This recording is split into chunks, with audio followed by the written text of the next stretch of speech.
YouTube. Welcome to part 1 of an 11-part series where we rank every single boss weapon in the numbered classic Mega Man games, the main 11, so not including Mega Man and Bass or the Game Boy games or any, like, certainly not the DOS games, simply just because I haven't played Mega Man and Bass or the Game Boy games, etc. as much as I do want to.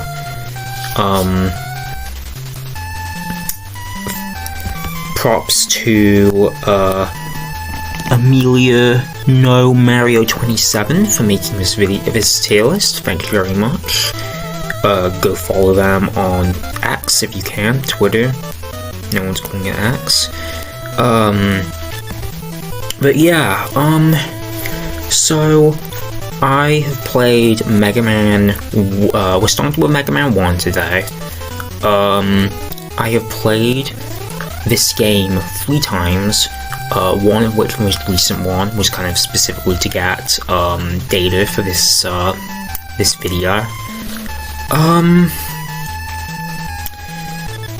This video, how we're ranking them is some important things to note before we start. These weapons are not being ranked in a vacuum, they are being ranked against each other, so if there's like one super broken weapon that's like an auto win button, that would go in S, then that would kind of by default put everything else in D or C at least, because like you're actively choosing not to use your broken stuff to use like something else, so opportunity cost is factored in this video. Items like the magnet beam will also not be included on this video, because this and then supplementary items for the other games like the Rush adapters or all the items in 2, they're a little bit, their use cases are kind of supposed to be a bit different, and I feel like including them in a video like this would kind of introduce some like ways, like how do you compare something that is like a platforming tool to a weapon, you know? Like I don't want, I feel like it will make comparisons a little bit difficult, so that's why we're doing only boss moves.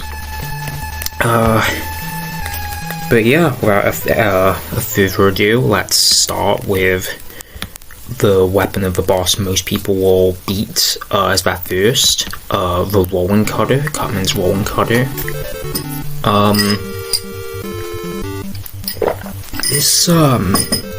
This weapon is essentially a short-range boomerang that you throw out in front of you, that kind of goes in a circle. It goes up a little bit above like Mega Man's like hitbox, and then it goes down, like, so it, you know, like it can be an okay anti-air if you have nothing else, no other weapons yet. It can also, one thing it has over the Buster is it can destroy those like little Roomba guys, those things that like travel across the ground and like at the beginning of the Lekman stage, which is nice because those can be really annoying. However, Rolling Cutter the range is quite bad on Rolling Cutter. It does not go that far in front of Mega Man horizontally. So if you're swapping even from a Mega Buster, you're sacrificing range to use it. On top of that, like, yes, it can be an okay anti-air if it's like your first weapon, but there are just other weapons in this game that kind of do the same stuff but better. As we'll come to see later. The boomerang quality, like maybe you can hit like shielded enemies from the back, but like as someone who tried in his most recent attempt, like trying to use these against the sniping Joes was not as effective as I would have liked. Again, I think there are better options in this game. Yeah. I know it's a very iconic ability, so I feel kind of bad doing this to it, but I think it can't go higher than C tier. Like, it's kind of mediocre in its own, on its own merits. Like, even like if it's your only weapon, you're not going to be swapping from the Buster like too often because of how much worse its range is, and other weapons in this first game just simply outclass it in most respects.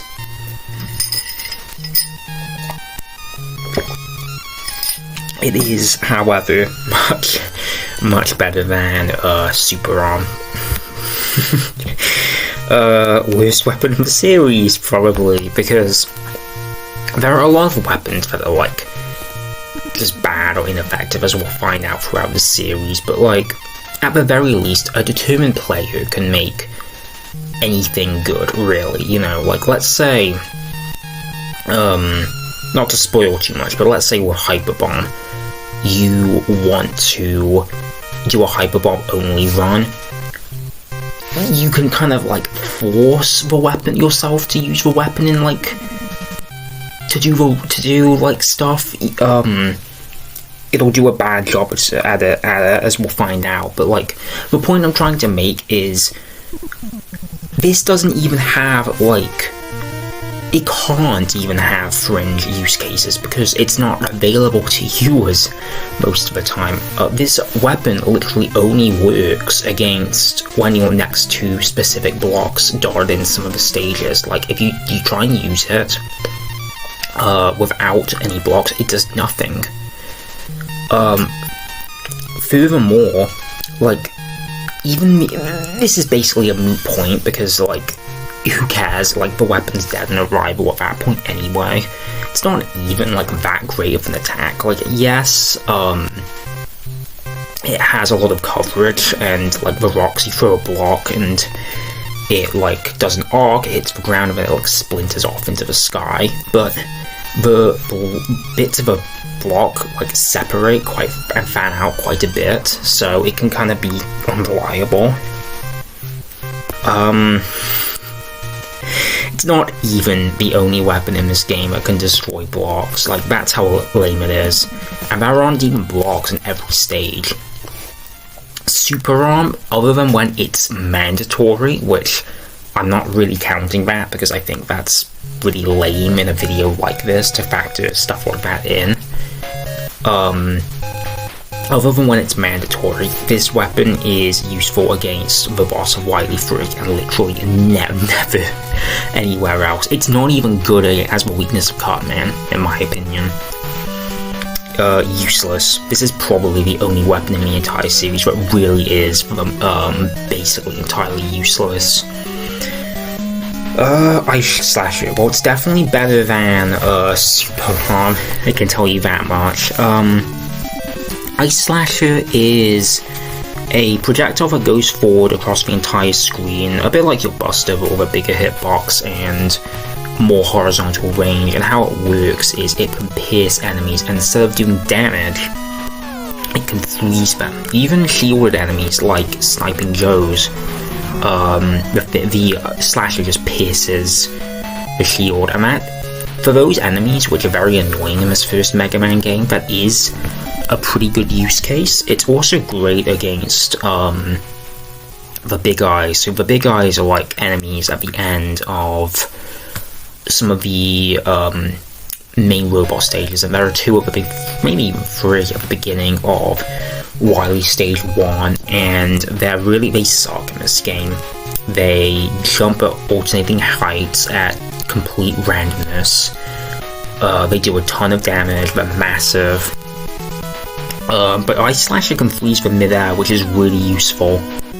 Or even if it doesn't, you know, you can swap out of your Ice Slasher when enemies are frozen and use something else to finish the job. So it's a pretty good, or it can be a pretty good supplementary item. I will say, however, generally, freezing enemies has its moments. Generally speaking, you'd probably just rather kill them. Freezing is an additional step, but which is slower. Good for, like, it's kind of a weapon that new players will get more out of than experienced players. I noticed the last time I played the game, having played it before, the weapon wasn't, like, I didn't lean on it as much anymore. Decent supplementary use is decent supplementary use though, so that's definitely more, it definitely brings more to the table than the two weapons below it, so I think B is very appropriate. Like, not always useful, but when it's good, it's very good. Hyper Bomb. We kind of spoiled this when we talked about Super Arm. Bad. So Hyper Bomb you can at least use whenever, so that's obviously a thing in its favor. You lob a big cartoon bomb above your head, and it kind of bounces on the ground a short distance in front of Mega Man and then explodes after a bit. It doesn't explode on contact with an enemy though, and it's really slow to detonate even when it does start counting down when it touches the ground. Like, the blast radius is like decently big. It's not even like that big. In the time that you've thrown at an enemy, most of them will have just moved out of the way. I guess it's okay for it can be something against stationary enemies, but there really are not many in this game, and even so, there are just way better options. It consumes a lot of ammo. Possibly worst of all, when you throw it, you can't even pause to go to another weapon until it detonates, so if you miss, you're in a world of hurt. Again, slow, committal, it's really bad. Again, like, maybe there are fringe circumstances where you can hit enemies diagonally down from you, because no other weapon in this first game kind of can go in that direction. Like, maybe it can hit like a Joe if you like position it just right, but don't use this. Firestorm is really good actually. So Firestorm is a weapon that it's both a projectile and a shield. You get a small fireball that shoots out at a fast speed horizontally, and that's like, it's not a bad projectile, like, you know, decent damage, like not that big but bigger than your standard buster, but it's nothing that incredible. What really elevates Firestorm is the shield that it spawns around you when you attack. And yeah, this is great for dealing with fast enemies that are approaching you and like inside of the threat range of, like, you know, a projectile isn't. If you want to kill an enemy quickly, because they've closed the distance too much, Firestorm can be a great last resort. Great for airborne enemies that are coming down on you, like those kind of helicopter guys in Cutman stage and Wily 2, and they're in Gutsman stage as well. It's good for small enemies, like it can be very useful for destroying those mines again, so kind of further invalidating Wall and Cutter. It's honestly, even if it was just the shield, I think it would probably have an argument for A tier. Like, probably not. I think it'd be like on the fringe, but again, like, it is legitimately a good shield, and it's not like a great projectile, but you're not going to complain about extra utility. Just a very versatile weapon.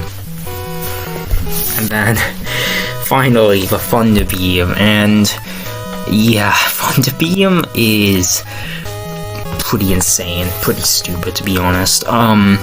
Thunder Beam is, you shoot 3 projectiles, one that goes horizontally across the stage, and one that goes up, one that goes down. The hitboxes are huge. It's a great anti-air. It can destroy those enemies low to the ground super effectively. The damage is great. The ammo is great, so you can just spam it.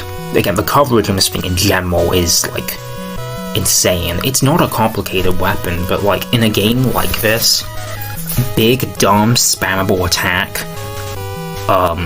that has a ton of direction, that has multiple directions, you're not really gonna complain about too much.